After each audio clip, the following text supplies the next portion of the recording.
कधीही लपून राहत नाही, कितीही प्रयत्न केला तरीही. कायद्यापासून गुन्हेगार वाचू शकणार नाही, कितीही चॅप्टर असलं तरीही. गुन्हेगारांच्या हाती पडतील बेड्या. फक्त तुम्ही राहा सावध प्रत्येक क्षणी. क्राईम टाइम, गुन्ह्यांचा पर्दाफाश. संशय आणि गैरसमज ही दोन कारणं नात्यात दुरावा निर्माण करतात. नात्यात अशा अनेक गोष्टी आहेत ज्या तुम्ही समजून घेणं गरजेचं असतं, परंतु या गोष्टी समजून घेतल्या नाहीत तर त्या नात्याचं बळी जातो. म्हणून डोळ्याचं आणि कानाचं अंतर असतं म्हणतात.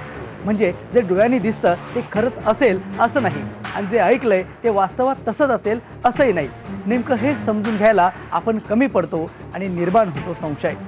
परभणीतल्या पाथरीपासून जवळ असलेल्या नाथरा गावात अशीच एक घटना घडली आहे. जी घटना पाहिल्यावर एखादा संशय पूर्ण कुटुंब कसं उद्ध्वस्त करतो हे कळतं.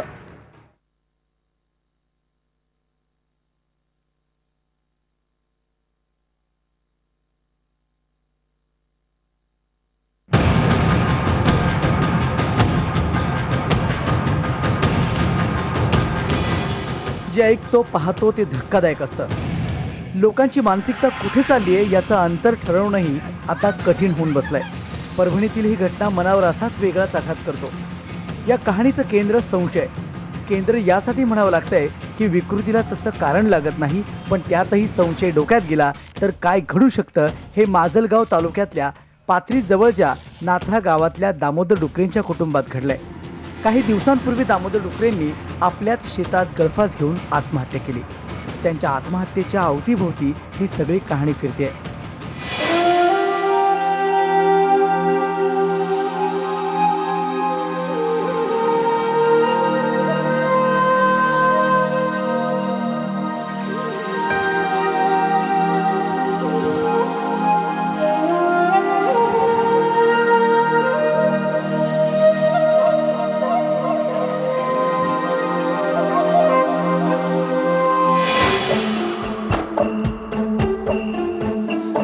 दामोदर डुकरे वय 70. गेल्या अनेक दिवसांपासून कुठल्या तरी विचारात ते होते. विचार म्हणजेच तणावाखाली जगत होते. त्यांचं तणावाचं कारण नापीक शेती किंवा शेतीसाठी काढलेलं कर्ज नव्हतं. या वेगळ्याच असणाऱ्या कारणानं ही पूर्ण कहाणी घडते. यावर्षी भरपूर गरमी होतं, कधी पाऊस पडेल माहित नाही. पावसाचा काही पत्ताच नाही. हो का? आज भाजी का बनवले मग? तुम्ही आणाल तेव्हा. हो का? पोरं गेलेच आहेत? हो, सोडून आलेले. काय आबा, आलेत का तुम्ही? अरे नुकताच येतोय बाबा शेतावरनं. भाकर खाल्ली का? आता न्यारी नंतर करायची. बाकी तुमचं कसं चाललंय? मजेत. बरं चाललंय ना? हो बर ठीक आहे, येतो मग. बर.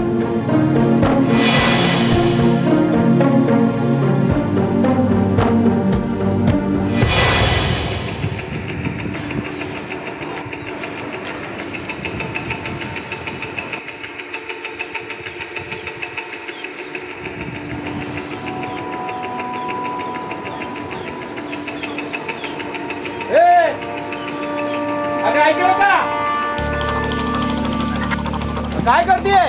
काय झालं? काय करतेय? आले पाणी घेऊन ये. देते की, भाकरी थापत होती ना. हा, लवकर दे. आणते. त्यांच्या तणावाची कुणकुण त्यांच्या घरातल्या कुटुंबियांना लागली होती. जेवणावरची इच्छा उडाली. सतत कुठल्या ना कुठल्या विचारात असणं अशी अवस्था दामोदर डुकरेंची झाली होती. काय बरं त्यांच्या चिंतेचं कारण असेल हे कळतच नव्हतं. मामांजी पाणी. काय पाणी मला? का हो? पाणी का नको तुम्हाला? लई दिवसापासून बघते मामांजी मी, तुम्ही माझ्याशी नीट वागत नाही. काय झालंय का इतका राग करायला? तुला काय करायचंय? तर कळू तर द्या. घे माझं टाळकं भडकवू नको. मध्ये तुमचं ना काय तंत्र बिघडले समजतच नाही. हवा तर घ्या, नाही तर नका घेऊ. ठेवते इकडे.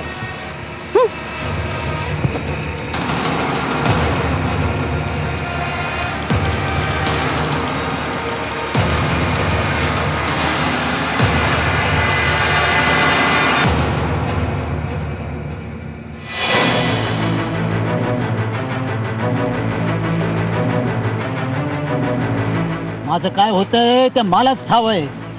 हिला कुठून कळणार आहे? माझ्या जीवाला घोर लावून ठेवलाय.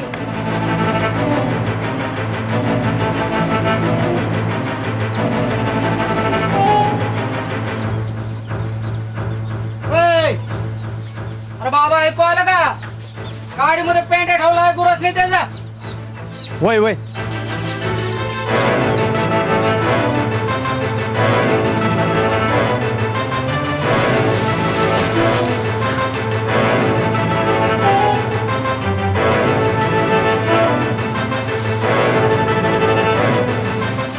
दिवसेंदिवस दामोदर खचत चालले होते.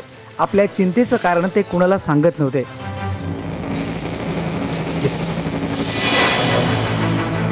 एकांतात बडबडत बसणं, कोणत्याही छोट्या कारणावरून भांडण वाद घालणं असं त्यांचं सुरूच होतं. आजूबाजूच्या लोकांनाही आता त्यांचा तणाव कळू लागला होता. काय राब, अरे कशा पायी कावतोयस तू? हा? काय झालं तुम्हाला? कावायला काय झालं? घराकडे लक्ष आहे का? काय म्हणतोय? लक्ष आहे का म्हणजे? काय चाललंय तुला कळतंय का? चर्चा चालू आहे. अरे कंची चर्चा चालू आहे? जाऊ दे, तुझ्याशी बोलण्यात काय बी अर्थ नाही. आबा काय डोक्यात घेऊन बसलायस मलाच कळत नाही. हा? गुरसने चारा दे का डोका खातो. अरे आबा किती टाइम सांगायचं तुला? तुला जा म्हणलं ना. जा. काय कळत नाही आबा तुमचं?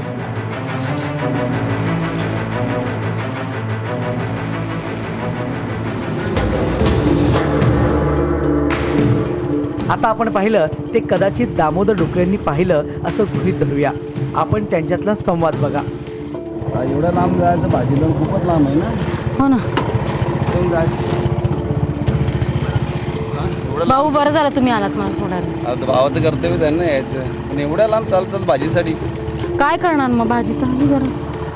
बरं चला की घरी, चहा प्या ना थोडासा. पुढच्या वेळेस. दामोदर डोकरेंच्या चिंतेचं रागाचं कारण जवळपास आता स्पष्ट झालं होतं. जेवायला यायचं बरं का? नक्की नक्की. चला येऊ का? आता बघा, डोळ्याचा आणि कानाचा अंतर किती असू शकतो. भाऊ बहिणीचं नातं शक्यतो त्यांना कळलंच नसेल. बिनबुडाचा आरोप, गैरसमज यापेक्षा वेगळं यात काहीच नव्हतं. आम्ही गैरसमज कसा होऊ शकतो हे दाखवण्यासाठी हे नाट्य रूपांतर करतोय. काय ग? काय झालं? त्या आबा काय बोलायला तयार नाही. अहो मी पण त्याच विचारते ना त्यांना. माझ्या संग बी बोलत नाहीये. काय झालं समजत नाही त्यांना. तू काय बोलली बिली काय त्यांना? मी काय बोलणार? हा? मी तर चांगली पाणी द्यायला गेली तर माझ्या हातनं पाणी पण घेईना ते. नक्की काहीतरी बोलली असेल आबाला. हा. अहो, मी काय बोलणार त्यांना? हा? माझ्या वडिलांसारखं आहे ना ते. अगं मग आबा खात नाही पित नाही काय बोलत बी नाही. हा? मला पण तेच वाटतं नाही, काय जेवत नाही काय नाही. मला पण अन्न गोड नाही लागत बघा. तुम्ही तरी विचारा त्यांना. नाही विचारायला गेलो, भस्कन धावून आला आबा. सांग बरं काय मला, तू आधी सांग. मी का केलंय पण मलाही कळेना काय झालंय. गप गप गप रे. अरे बाबा, अरे हे बघ आबा लय टेन्शन मध्ये दिसतोय मला.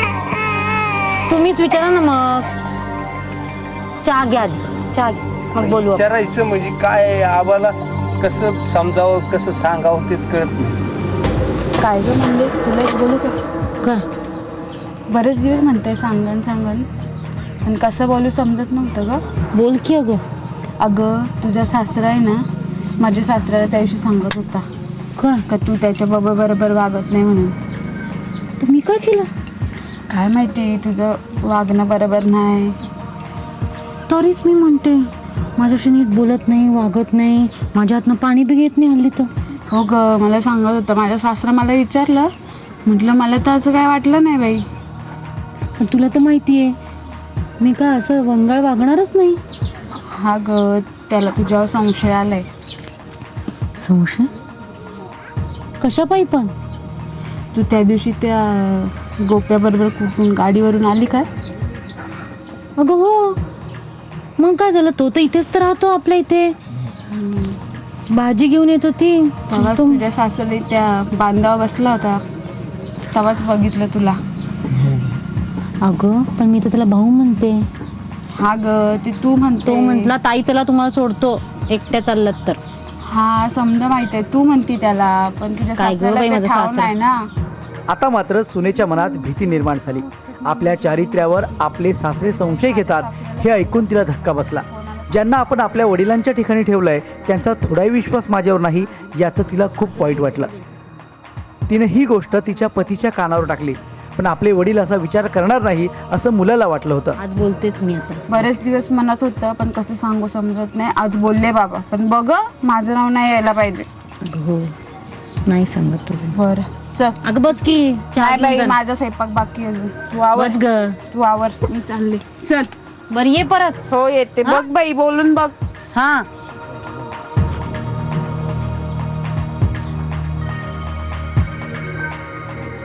संशयानं सासरा पूर्णपणे जखडला गेला. तो काय करतोय त्याचं त्यालाच कळत नव्हतं आणि यातूनच पुढे अनर्थ घडला. नेमका काय होता हा अनर्थ पाहूया छोट्याशा ब्रेक नंतर. तुम्ही कुठेच जाऊ नका, मी लगेच परततोय. तुम्ही पाहत राहा क्राईम टाईम, गुन्ह्यांचा पर्दाफाश.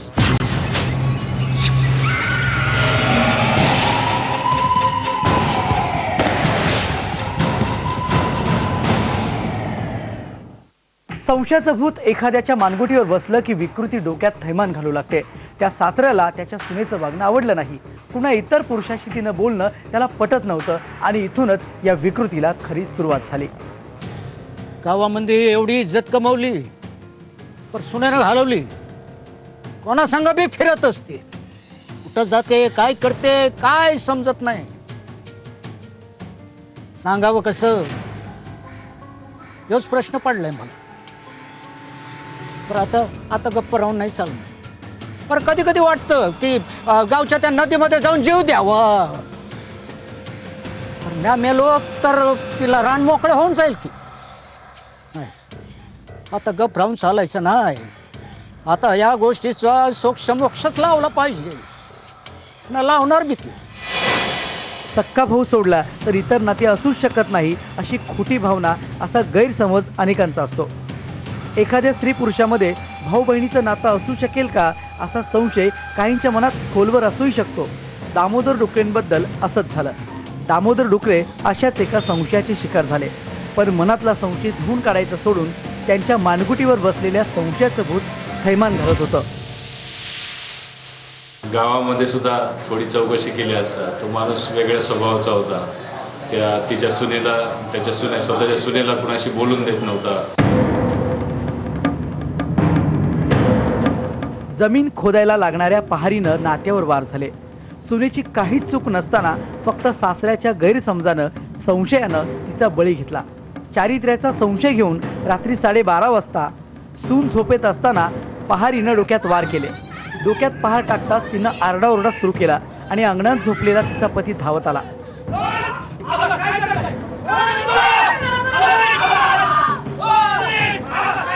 त्यानं वडिलांना आवरण्याचा प्रयत्न केला खरा, पण संशयानं पछाडलेल्या दामोदर डुकरेंना आवरणं कठीण झालं होतं. दामोदर डुकरे यानं सगळ्यांना धक्का देत तिथून पळ काढला.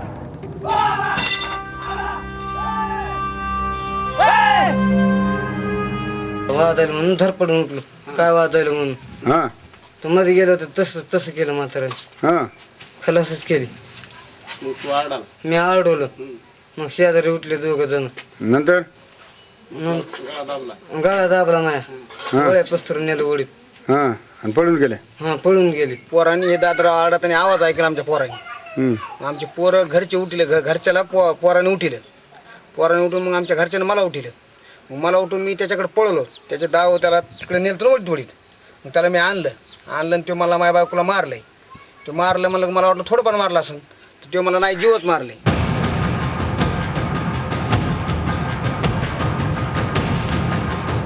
पोलिसांनी घटनास्थळी धाव घेतली. मुलानं जे घडलं ते पोलिसांसमोर मांडलं. माझ्या बायकोला मारलं. कोण आबा? आबा माझा बा. का मारलं? तेच माहित नाही साहेब. का मारलं त्याने? कुठे?